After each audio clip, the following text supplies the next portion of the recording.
Salut toi, je m'appelle Jacob Rothschild. Ma famille et moi possédons 500 000 milliards de dollars. La quasi-totalité des banques nationales, la Réserve fédérale et le Vatican. C'est nous qui avions financé toutes les guerres depuis Napoléon, des deux côtés. Nous possédons aussi tes médias, tes gouvernements et tout au pétrole. Bonjour. Bienvenue sur Tompédi. Si vous êtes nouveau sur la chaîne, vous savez quoi faire. Il faut s'abonner et activer la cloche de notification pour être au courant de toutes nos nouvelles mises en ligne. Si c'est fait, on peut commencer. Comme indiqué dans le titre, aujourd'hui nous allons essayer de comprendre qui est à la tête des Illuminati. Mais avant tout, je veux un max de j'aime pour cette vidéo l'équipe. Merci.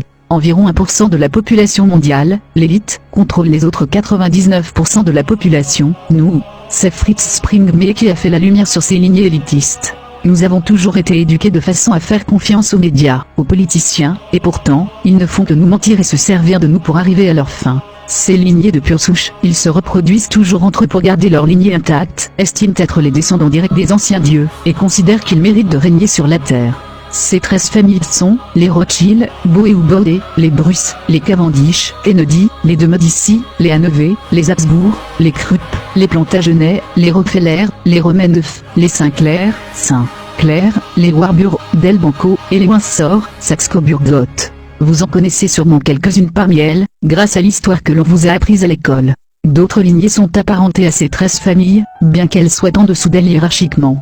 Ce sont les Mérovingiens, les Astor, les Dupont, et les Onassis. On retrouve aussi les familles Bush, issues des empereurs romains et Pharaons, et Clinton. La famille Rothschild est la plus puissante de toutes, et contrôle les 13 familles, notamment grâce à leur richesse énormissime, environ 500 000 milliards de dollars, la plus grosse fortune de la planète, bien au-delà de Bill Gates. La famille Rothschild, avec Jacob de Rothschild à sa tête, contrôle presque toutes les banques. Les organes de contrôle des 13 familles. Les 13 familles nous gardent sous leur joug grâce de grandes institutions qu'ils ont développées, et qui sont intouchables juridiquement. Ces institutions fonctionnent comme des États, à l'intérieur d'autres États. Nous avons par exemple, la Cité du Vatican, qui ne fait pas partie de l'Italie. La City de Londres, qui ne fait pas partie du Royaume-Uni. La Réserve fédérale, qui ne fait pas partie des États-Unis.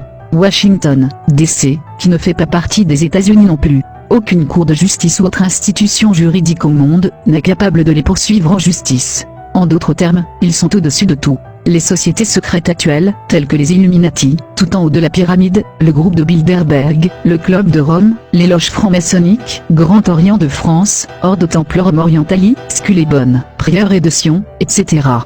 La Société des Fabiens, Bohémie en Grove, et plein d'autres, sont dirigés par le Conseil des 13 familles, et servent les intérêts des grandes multinationales. La pyramide Illuminati et les sociétés secrètes qu'ils contrôlent bien que les membres des sociétés secrètes servent les 13 familles, ils n'en font pas partie, et ils ne connaissent pas leur vrai maître, ni leur projet machiavélique. Ce sont juste des pions, qui ont, certes, un rôle plus important que le nôtre, mais qui se font encore plus manipuler que nous. Le lavage de cerveau, brainwashing. C'est une technique bien ancrée dans notre société, très appréciée des familles dirigeantes, et qui leur permet de nous garder dociles. L'éducation. L'éducation est un de leurs outils, ils créent des écoles, universités gratuites, où ils obligent les élèves, étudiants à mémoriser des quantités de choses sans faire appel à leur discernement, ou à leur propre façon de penser. En bref, l'éducation uniformisée permet de ne créer qu'un seul courant de pensée majoritaire, et d'empêcher aux étudiants d'utiliser leur esprit critique pour remettre en question le système. En plus, ce système éducatif est obsolète, car il coûte très cher à maintenir, alors que nous sommes dans l'ère de l'Internet, qui nous donne accès à tout ce que nous voulons savoir, la plupart du temps gratuitement. Heureusement, certains pays arrivent encore à bâtir un système éducatif, comme la Finlande, mais ils deviennent de plus en plus rares. L'argent. Un autre outil très puissant qu'ils ont en main est l'argent. L'argent, c'est le pouvoir, car il permet d'acheter n'importe quoi et, presque, n'importe qui. Combien de gens ont commencé à travailler pour pouvoir s'offrir un certain train de vie, pour se retrouver ensuite esclaves de son travail, esclaves de l'argent, pour la sécurité qu'il apporte, ou plutôt, un semblant de sécurité. Le bon sens permet de s'en rendre compte, ou alors, il suffit de se rappeler des crises financières, en particulier celle de 1929.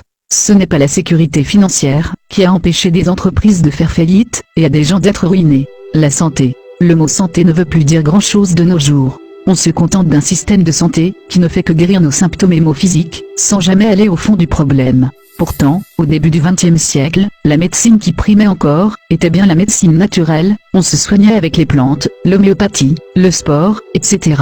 Puis les Rockefeller ont infiltré l'éducation, en particulier le domaine de la médecine, aux États-Unis, ce qui a progressivement marqué la fin de la médecine naturelle, qui fonctionnait pourtant très bien. Les médias. Ce n'est un secret pour personne, sauf, peut-être, ceux qui vivent dans une grotte sans accès à la technologie et à l'information.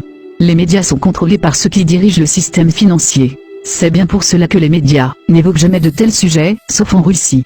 Dès que quelqu'un évoque un sujet qui dérange à la télévision ou à la radio, on le fait taire très rapidement, et en général, on ne revoit plus la personne sur le plateau. La justice.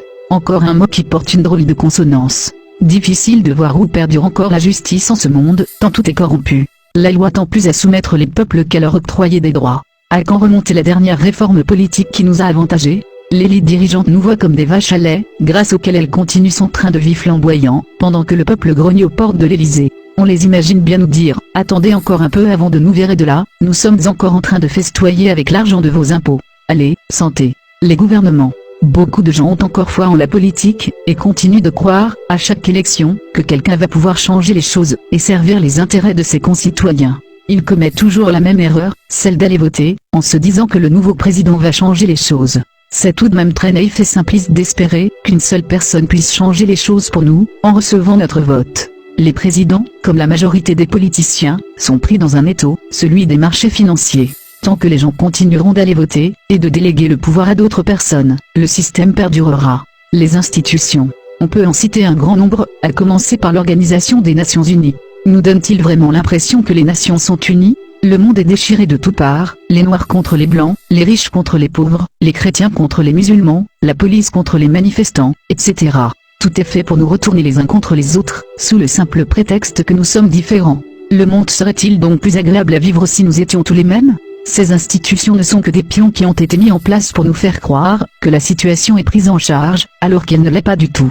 Heureusement, les gens s'informent, comme vous par exemple, qui êtes en train de me suivre. Remettre en question le système est un bon début, et chercher des réponses à ces questions, est déjà un grand pas vers la liberté. Il ne vous reste plus qu'à continuer de vous documenter, et à regagner votre souveraineté. À présent que tous les groupements agissant contre les intérêts de l'humanité, se font petit à petit démasquer, nous pouvons être sûrs qu'ils n'atteindront pas leur objectif final, l'instauration d'un nouvel ordre mondial. Comme l'indiquent de nombreuses preuves, cette élite est en train d'être démantelée. Ce sera tout pour aujourd'hui. Surtout, un max de j'aime et de partage les amis. N'oubliez pas de vous abonner, si ce n'est pas encore fait et d'activer la cloche de notification. Ciao. À très bientôt pour une nouvelle vidéo.